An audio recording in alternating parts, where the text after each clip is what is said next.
Eles não nasceram em berços de ouro, não tinham um sobrenome certo, nem um caminho pronto. Eram pessoas comuns, mas carregavam dentro de si algo tão poderoso que o mundo não viu chegando. E essa é a série Pessoas Comuns, Destinos Extraordinários. Você vai conhecer hoje uma pessoa que parecia improvável, até que chegou um tempo em sua vida que foi impossível que essa pessoa fosse ignorada. Olá, pessoal! Mais uma vez, nessa edição de Pessoas Comuns, Destinos Extraordinários. Eu quero apresentar para você alguém que, assim como aqueles outros participantes que já estiveram conosco aqui nesse bate-papo, tiveram suas vidas transformadas. Pessoas que talvez para o mundo elas eram improváveis. Pessoas que em algum momento da vida talvez pensaram em desistir. E quando elas olhavam para o futuro, elas conseguiam, de uma forma muito substancial, enxergar aquilo que seria realizado nas suas vidas. É como aquela luz no fim do túnel. Mas existem chamados, existem propósitos que são ativados na vida das pessoas. E quando eu pensei nesse podcast, foi muito no sentido de dar a você uma direção, de fazer você também acreditar. Porque se aconteceu em vidas, também pode acontecer na sua. E hoje eu vou receber aqui no Pessoas Comuns, Destinos Extraordinários, o Marcelo Greco. Ele é hoje, atualmente, diretor-geral da Sete Capital, uma grande empresa, uma empresa nível nacional. E ele vai vir compartilhar conosco um pouco da história dele, que certamente vai inspirar a sua vida. Essa história que certamente você vai querer compartilhar com outras pessoas, porque vai ser resposta para a vida de alguém. Eu sempre entendo que esse propósito, ele é despertar em você algo grandioso, uma semente que foi colocada dentro de você, mas que ela vai germinar. Então, Greco, muita alegria receber você aqui no Pessoas Comuns, Destinos Extraordinários. E eu que conheço as suas histórias, né? A gente já viajou várias vezes juntos, a gente já trocou muitas ideias, a gente já conversou em muitas questões assim de bastidores, conversas mais privadas, conversas também, né, nas viagens com o pastor César Zanoni. Então, momentos assim que Deus foi preparando e que me fez conhecer a sua história. Então, hoje você está aqui não é por acaso, é porque eu conheço a sua história e eu sei o que Deus fez na sua história. Então, eu queria que você se apresentasse para o pessoal e começasse ali, dentro dessa apresentação, né? Dizer de onde é que você vem, se você é casado, filhos, conta um pouco, faz uma apresentação pessoal breve e aí depois eu já vou começar a primeira pergunta que ela vai eliminar, não só da sua vida, mas da vida daquela pessoa que está assistindo ali agora, qualquer possibilidade da canja rala. Hoje nós vamos engrossar o caldo. Quem é Marcelo Greco? Bom, primeiro eu queria agradecer, né, pelo convite, Marcelo, é muito importante, eu acho que é uma honra fazer parte desse projeto seu, porque a gente já nasce com aquela narrativa na nossa cabeça de que nada vai dar certo, né? A gente está predisposto a dar errado em algum momento da nossa vida. E eu fico muito feliz de estar aqui com você para prestigiar e também para falar para as pessoas que é possível a gente dar a volta por cima, né? Então, a minha história começa lá atrás, né? Uns 20 anos atrás com César, com o pastor César, né? Eu venho de uma família muito simples, humilde, e o César foi um cara que me deu uma oportunidade de ingressar na empresa e eu não sabia o que estava por vir, né? Então, assim, quem é o Marcelo hoje, né? Meu nome é Marcelo Greco, sou diretor da Sete.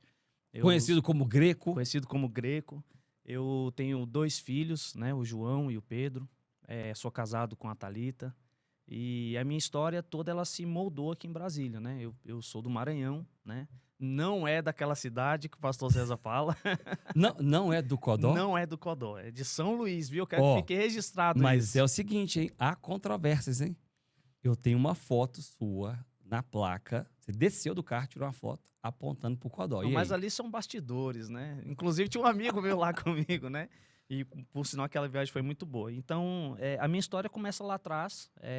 Eu vim com a minha mãe, cheguei em Brasília na década de 90, mais precisamente em 96, né? Janeiro de 96. E dali Deus já tinha algo na minha história que ia mudar totalmente, né? Então eu me converti e uma história muito louca, porque o César foi cliente de uma empresa que eu tinha de tecnologia com alguns amigos de telefonia e todo mundo sumiu e eu fiquei com o meu telefone. O César me ligou precisando fazer uma troca de endereço e aí dali a gente se reencontrou de novo. E quando chegou lá, começam os mistérios de Deus, né? Ele precisando de uma pessoa e eu precisando de um trabalho. E ele me mandou para casa, orou, fez um propósito com Deus. E o que ele orou e o que ele pediu para Deus de confirmação aconteceu, né? Meu Deus, forte. Vamos lá, você falou o Fortíssimo. seguinte, ele precisava de uma pessoa e você precisava de um De um trabalho. trabalho. E eu gosto disso, dessa dinâmica da vida, né? O César, um dia eu estava com ele lá numa igreja, levando a palavra, e essa palavra era para empreendedores, para empresários. E ele falou: você que é um cliente, Jesus que é uma alma. Uhum. Então, esses encaixes desse quebra-cabeça, né? Dessa filosofia de vida, uma filosofia que leva realmente a gente a um nível de dependência. Mas vamos lá, voltando aqui um pouco na história. Você estava lá Você chegou em Brasília. Você, antes de Brasília, você também morou em outros lugares, né? Morei. Como eu disse, eu nasci em São Luís, né? E na década de 90, no início da década de 90, começou a minha peregrinação, né? A minha mãe saiu comigo da casa dos meus avós, em São Luís, logo após a Copa de 94, né? Romário decidindo tudo. E nós fomos para Manaus. Romário de 94, né? Romário de 94. Não é o Romário agora de 2020, Não, Romário de 25, 94. não, né? Alta performance. E a gente saiu de São Luís, fomos para Manaus, né? Ficamos ali em meados de 94, 95, final de 95 para 96, nós viemos para Brasília. E eu cheguei em Brasília em janeiro de 96 e não saí mais. E ali foi onde começou toda a trajetória da minha vida, né? Conheci pessoas de várias formas, de todos os jeitos, pessoas que contribuíram na minha vida e pessoas que também trouxeram experiências ruins. E no momento em que eu consegui esse trabalho com o pastor César, foi onde começou toda a mudança da minha vida, né? Eu era recém-convertido, e aí é uma coisa interessante, né? Deus ele vai preparando ambientes na sua vida, mas ele vai te capacitando passo a passo.